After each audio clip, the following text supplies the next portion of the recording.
Hello, music lovers. I'm Scott Coates, a member of the Sonic Collective, and our pick for January 2021 is part of our round of country and western albums. And my pick is Shotgun Willie, the 16th studio album by Willie Nelson. It was released in 1973 and marks his move from RCA to Atlantic Records as Atlantic's first country recording artist.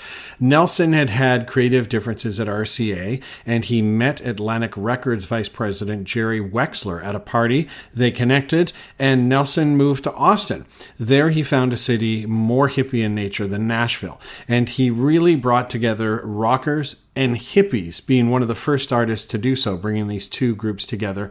And this album marks the start, or it's one of the very first outlaw country albums, so he's sort of credited with starting that genre. The album was a critical success upon release, but it didn't initially sell many copies outside of Austin, where it caught on immediately.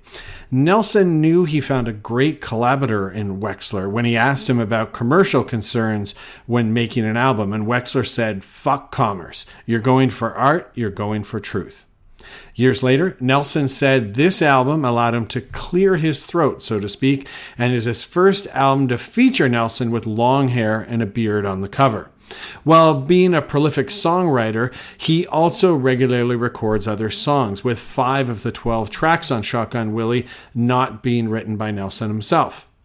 It's important to note just how prolific Nelson is. He was born in 1933, is currently 87 years of age, and he's put out an album almost every year, and sometimes 2 or more during his 59-year career. His first commercial album was released in 1962. He has 95 studio albums, 13 live albums, and 51 compilation albums. The critical success of Shotgun Willie combined with the critical and commercial success of Redhead Stranger, which came after in 1975, then Stardust, an album full of covers in 1978, cemented Nelson as a country music superstar. Have a listen and see how you feel about this 1973 classic. Enjoy.